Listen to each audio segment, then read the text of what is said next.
ધોળા દિવસે એકલવાયુ જીવન ગાળતા વૃદ્ધા પર ફાયરિંગ થયું છે. નડિયાદમાં પોળ વિસ્તારમાં એકલવાયુ જીવન જીવતા વૃદ્ધાને હાથમાં અજાણ્યા શખ્સે ગોળી મારી. વૃદ્ધા પોતાના ઘરે કપડાં લેવા ગેલેરીમાં પહોંચ્યા અને હાથના કાંડા પર ઝટકો લાગ્યો. પ્રથમ તો વૃદ્ધાને કઈ ખબર ન પડી, પણ બાદમાં ઓપરેશન કરાવતા તબીબે હાથના કાંડાના ઘા પરથી ગોળી કાઢી છે. આ સમગ્ર બનાવ મામલે નડિયાદ ટાઉન પોલીસે આ વૃદ્ધાની ફરિયાદના આધારે ગુનો નોંધીને કાયદેસરની કાર્યવાહી હાથ ધરી છે. નડિયાદ શહેરમાં મઢીચકલા પંચકુઈ પાસે દીપ બંગલોઝમાં 74 વર્ષીય શોભનાબેન બિપિનચંદ્ર તલાટી રહે છે. તેમના પતિ વર્ષ 2019માં ગુજરી ગયા હતા અને બે સંતાનો વડોદરા તેમજ સેલવાસ ખાતે રહે છે. શોભનાબેન બી તલાટી. તમારે કેટલા ઉંમર છે તમારી? 74 વર્ષ થયા. શું થયું હતું કાલે?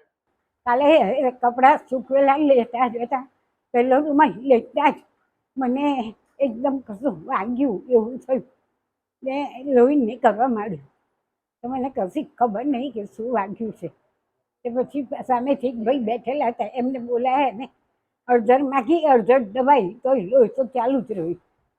ફરી પછી જ્યારે રજનારબેન આવ્યા ત્યારે એમને પાટો બાંધ્યો ને અડધર લગાવી. તમને હોસ્પિટલ કોણ લઈ ગયું પછી? હોસ્પિટલમાં અમારા આ પ્રસંગ તલાટી લઈ ગયો. બધી ગયો. આ ખબર ક્યારે પડી તમે ગોળી વાગી છે? જ્યારે કાઢી ત્યારે ઓપરેશન કરીને કાઢી ત્યારે ખબર પડી કે આ ગોળી છે. તમે ઘરમાં કોણ કોણ રહો છો બા?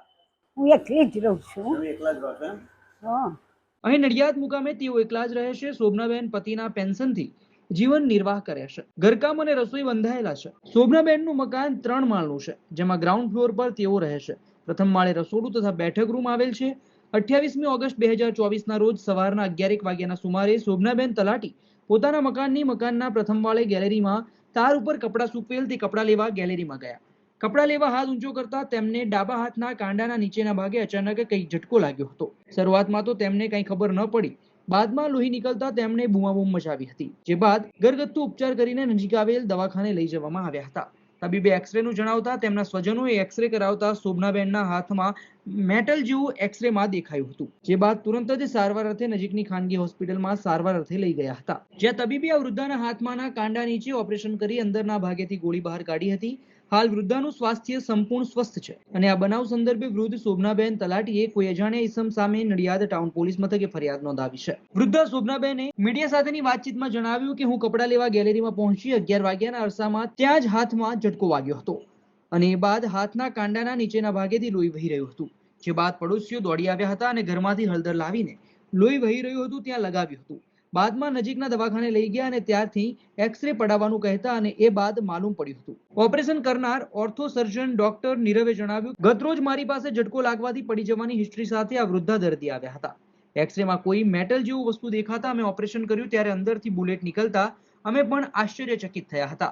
હાલ દર્દી સ્વસ્થ છે. તો આ બનાવ બાબતે નડિયાદ ટાઉન પીઆઈ ભરાડે જણાવ્યું કે હાલ તમામ દિશામાં તપાસ ચાલી રહી છે. કયા વેપનથી ફાયરિંગ કરવામાં આવ્યું છે અને હાલ લાયસન્સયુક્ત વેપન છે તેની તપાસ કરવામાં આવી રહી છે. કયા કારણથી આ ફાયરિંગ કરાયું છે તે બાબતે તપાસ ચાલુ છે. મારું નામ પ્રીતિ અલ્પેશભાઈ શાહ છે. હું મતદાનીપુરમાં રહું છું અને મારા નણંદના સાસુ છે. કપડાં સુકવતા એમને કરંટ જેવું લાગ્યું એટલે અમે દવાખાને લઈ ગયા, એક્સરે પડાયો, ઓપરેશન કરવાનું કીધું. એટલે ઓપરેશન જેવું કર્યું ત્યારે ખબર પડી કે ગોળી છે. એમ ત્યાં સુધી ખબર નથી પડી અમને. મળી ચકલા 11 સાડા 11 ની વાત. ગઈકાલે. હું ડોક્ટર નીરવ પ્રજાપતિ, ઓર્થોપેડિક સર્જન છું. નડિયાદમાં સ્પર્શ ઓર્થોકેર હોસ્પિટલ છે મારી.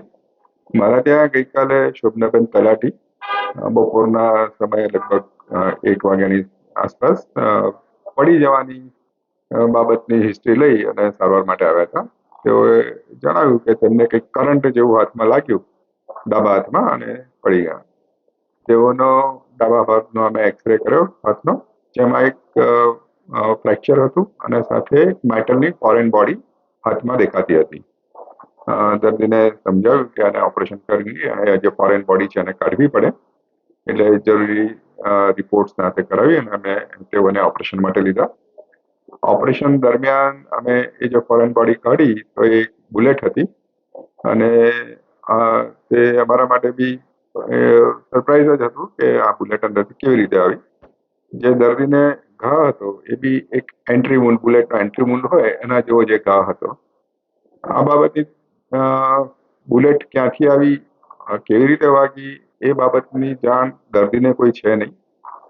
અમે આ બાબતની જાણ પોલીસ સ્ટેશનમાં નોંધ કરાવી અને પોલીસને કહ્યું છે કે તેઓ તપાસ આગળ હાથ ધરે કે એમાં હકીકત શું થયેલી છે.